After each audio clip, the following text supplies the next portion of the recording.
hi everyone. It's very hard to be the last speaker because you feel like everything you want to say has already been said. So thank you to the speakers who came before me for doing most of my job.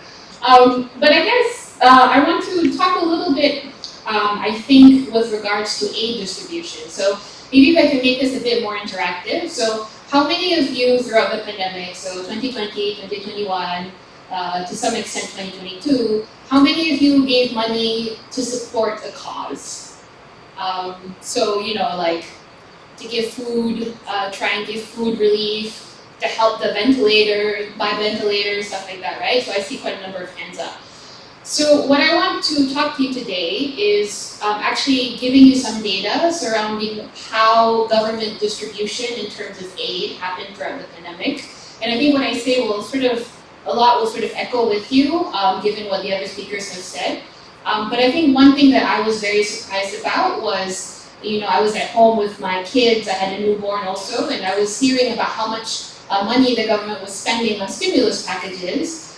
Yet at the same time, I was also observing that the people who needed it the most were not getting it, right? So why was that the case? Why was it the case that so much was supposedly spent, but a lot of it wasn't actually being seen on the ground? And so I'll give you a little bit of a taste of that, and I guess for the public finance people in the crowd, you will realize that actually we did not spend a lot of money on aid distribution, so that was one of our mistakes. Which is why I think our recovery from COVID has been quite slow. But the other reason, and I think a bigger reason, was sort of institutionalized corruption, essentially, at a variety of different levels in aid distribution that sort of made the problem worse. So I'm going to go ahead and start with just, I'm an academic, so I'll sort of start with a little bit of presenting to you some models of how to think about things, and then I'll show you a little bit of data. All right, so let's move forward.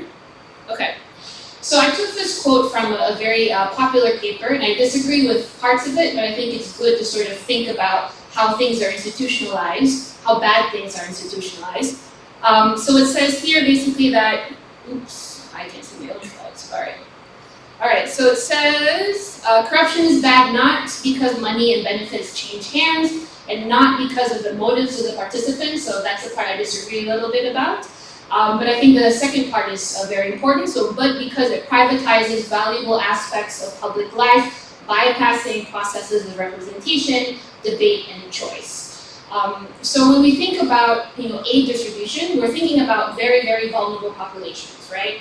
And one thing with the lockdowns and all the restrictions was basically that they had to, what we call, give up some of their choices, some of their ability to make choices to people in power. And people in power can be NGOs, it doesn't have to be the government. So what I'm going to show you today is sort of, I think, a lower level than what Professor Terrence was showing us just now. But sort of, kind of corruption on the ground with bureaucrats, with NGOs, with aid distribution in general.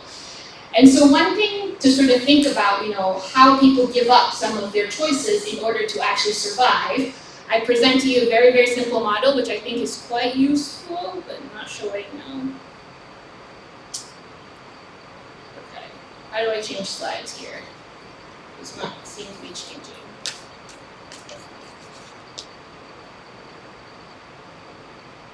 To reshare.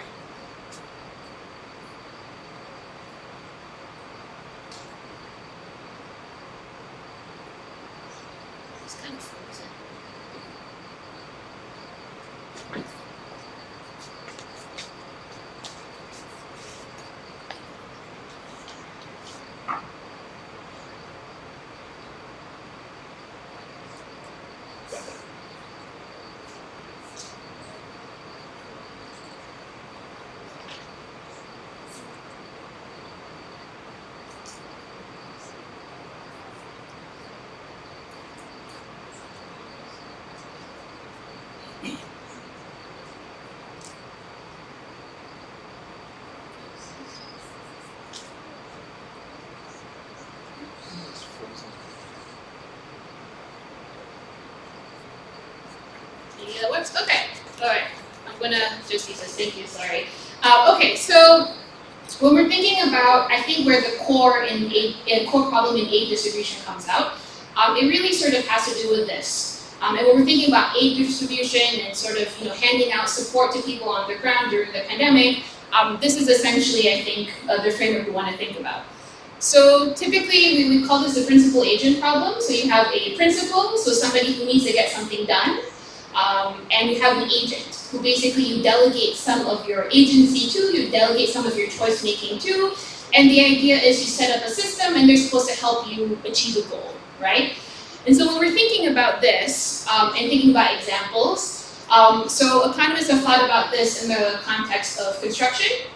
So some of you, or maybe have parents, or you yourselves have to go through repairs on your house. You don't know how to do the repairs yourself, so you delegate that task to somebody else, right? And the idea is that you trust that the repairman is not going to charge you too much money. They're going to get the job done. They're going to use good materials. And you have rules around that, right? Like you only pay them after a certain amount, stuff like that. This is the same with parents and teachers. So our parents could not, most of our parents could not basically do all of the education themselves. So they delegate some part of our education to teachers and schools. But most importantly is sort of this idea with politicians and the public, right? So the way our sort of democratic process works is we're supposed to basically delegate some authority over the political process to politicians. We are the principal, the people are the principal, the agent are the politicians, and they're supposed to act in our best interest. That's supposed to be kind of what happens, right? So in terms of aid, when we're thinking about aid, what happened is generally the government as the principal delegated a lot of agency to various organizations on the ground, to NGOs, to community leaders, to bureaucrats, to agencies and stuff like that in order to get aid to the people because it itself could not basically do all of this, right? It's a huge job. And so when we're thinking about how that worked, I think the issue then became a lot of corruption that happened throughout this process because typically what you expect the agent to do, and a lot of times corruption is defined as the agent not doing basically what you wanted to do, but maybe contracted out to a third party and sort of complicated this process, and therefore actually acting perhaps in your disadvantage instead of your advantage, which is what we saw with aid distribution throughout the pandemic.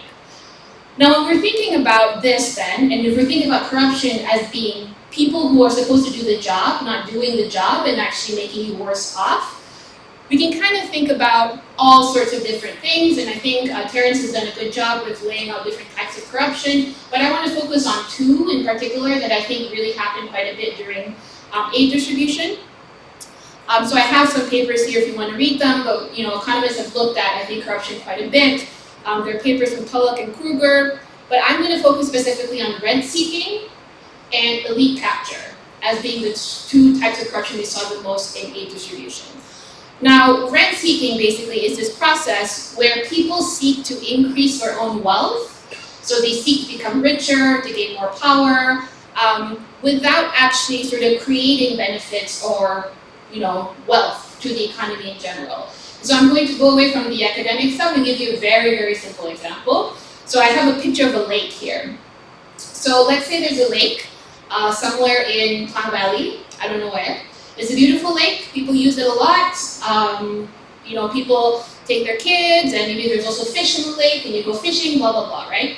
So it's a great place. So imagine one day, you wake up with your family, you're about to go to the lake, and you realize that now there's a fence around the lake. And the person who set up the fence, who doesn't actually have the right to do that, but does it anyway, is now charging you money to enter the lake, to enjoy the things you used to do. And so effectively acting sort of as a gatekeeper to the resource that you have enjoyed for free before this, right? And so rent-seeking is precisely this. So a lot of times people will pay money to this person who set up this gate for nothing, essentially no value, because you paid nothing for it before. But they sort of support or sort of guard something that brings you enjoyment or brings you benefits, and therefore they are what we call seeking for rents. So this happened quite a bit during the pandemic, and another thing that happened quite a bit was this idea of elite capture. Now I think Terrence spoke a lot about state capture, but I want to talk about elite capture specifically because I think that made a lot of difference here. And so elite capture essentially is this idea where resources public resources are actually monopolized by a very small unit of people. These people can be, for example, social elite, can be politicians, can actually be NGOs sometimes, can be people in power with access to resources that communities do not have. And so we saw quite a bit with elite capture. I think I was just talking to before about, right before this talk about political representation. So sometimes, when you're electing people to office, so you're again delegating some of your choices away to somebody else, the issue is that somebody else could potentially be an elite and therefore could potentially be capturing quite a lot of benefits that are meant for its constituencies, the public and stuff like that. So we found a lot of, I think, evidence for both elite capture and for rent seeking as well. What I wanted to show you is that, so is this bad, right? So then I go back to sort of this idea, and you can scan this QR code if you want to read the paper. So I want to go back to this idea that if we're spending so much money helping people, is it bad, or is it an economic problem that is actually not getting to the ground? And the interesting thing is, when I started the study, I thought this was amazing, in a bad way, amazing how a lot of the resources did not in fact reach the people it was meant for, but something that I saw echoed quite a bit. So if you look at, there's a study on kids done at PPR flats in 4 waves throughout the pandemic that found, for example, that a lot of single mother households did not receive any of the aid that was intended for them throughout the pandemic. And these are sort of the most vulnerable people, right? And so you wonder why. But in this situation, we also had basically a case where we went to the ground and talked to people, and we found that they did not get what was meant for them. So what happened? And so what we did was we spoke to basically members of NGOs. It was a textual analysis, which is broken into 750 units. We talked to members of populations on the move, so stateless persons. We spoke to migrants, we spoke to refugees, we spoke to undocumented Malaysian persons. Many of these were indigenous persons in Peninsular Malaysia. We had members of CSOs, leaders who worked with with populations, and we also had employers who spoke about, they were supposed to get, for example, wage subsidies. Did that actually translate to things happening on the ground? And the paper is very long, and so you can read it, but I just wanted to present to you a couple of findings, which you can't really see here, but I'm just going to summarize. So one thing we found basically is because of a lot of issues, people were not actually able to achieve their goals, partly, actually mainly, because of this idea of proxies, right? So I cannot gain access to livelihoods, so I depend on somebody else to bring me rice, to bring me sustenance, because I can't sort of self-produce. And because of that, I actually am, I could not really survive through the pandemic, and I found myself in a very bad situation. And so in this picture, we have basically a bunch of reasons why this relationship is problematic, and why I think after I did this, I truly believe that empowerment of communities themselves is really what matters the most. Having intermediaries between communities and government or government aid really does not work. I like to think about how the COVID pandemic is sort of a test, a stress test on how well are we able to protect people that need it the most, and I think we failed. So I think we should think about sort of this idea of delegation as not being something that we want to achieve, especially because it can encourage a lot of corruption issues.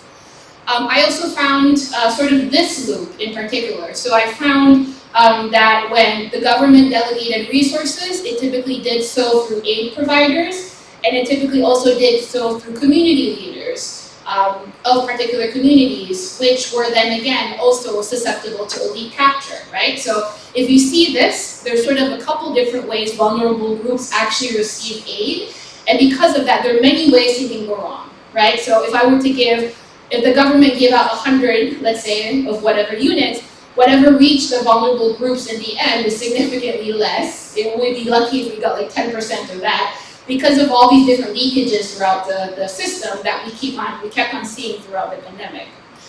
And the other thing I wanted to mention as well, which I think other people have mentioned, so some of these systems don't actually protect, but I wanted to bring it up. So this is from the data. We saw different types of agencies, so bureaucrats, agencies that were supposed to protect indigenous people, stuff like that, really did not do a really good job at getting them aid and the help they deserve. I have a couple of different institutions, I think, here, but I guess my point is that it's sort of widespread, right? Like what Terrence was saying before, it's something that is so embedded, and something I thought that if anything could change, it would be this like mind-bending virus that was killing people. Sadly, the answer was no. It did not change anything. It in fact made a lot of things actually much worse. And when we think about sort of quotes to ponder, so I don't know whether you can read this, but this is a quote that I found quite powerful. This was actually an NGO that was working with a Sabahan community. I will not mention where exactly.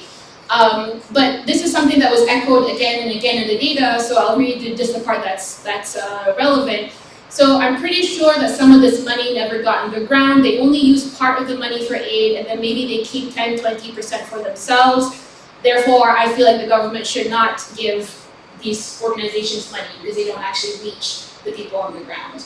And so this was something that kept on happening. There were not only financial roadblocks, there were also physical roadblocks. So for example, people who needed aid could not go because the police would catch them at roadblocks, and therefore they couldn't eat.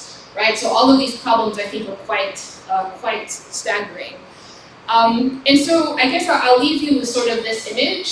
So when I was studying this, I worked with vulnerable groups for quite some time, but this is the first time I actually looked at the bigger structure of how we get help to them. And then what I found was sort of this image of a rainforest. So Malaysia is very known for our rainforests. We brag about them, we're very proud. I'm very proud of our natural resources. But I like to think about corruption as sort of being the same way, in the sense that when it rains, so something is coming out from the sky, from the gods, what actually reaches the ground is so much less than what the top gets, right? And so that's where I want to think about trickle-down corruption. So the idea that even if an amount was funneled down, what actually reaches the end is so small and was not what it meant, what was meant for them, that it's a waste of economic efficiency, it's a waste of productivity, it's a waste in general, right? And so what I kind of wanted to take from this is, I think, and I'm trying to push with this, I sent these papers and had meetings with, I think there was a parliament committee on how we did during the pandemic, which was not very, we didn't do well. So I had sent this to them. I am waiting for future steps, but I would like to sort of caution everybody to think about the next crisis, the next problem where we have to sort of, get support and get help to people quickly, because clearly what we have doesn't work, right? A lot of people, I think, were not able to survive, and not because of something wrong with them, it's actually the system that sort of prevented them from accessing aid. And so when you think about corruption in that way, I think it's really hard to forgive in many ways, because when politicians play with their billions, I think it's a bit easier for the ordinary person to sort of discount. But when you're thinking about a single mother living in a PPR with 5 kids, trying to feed the kids and not being able to, I think it's a bit more of a concrete problem. So I think that's it. And I killed myself in 15 minutes. So there you go.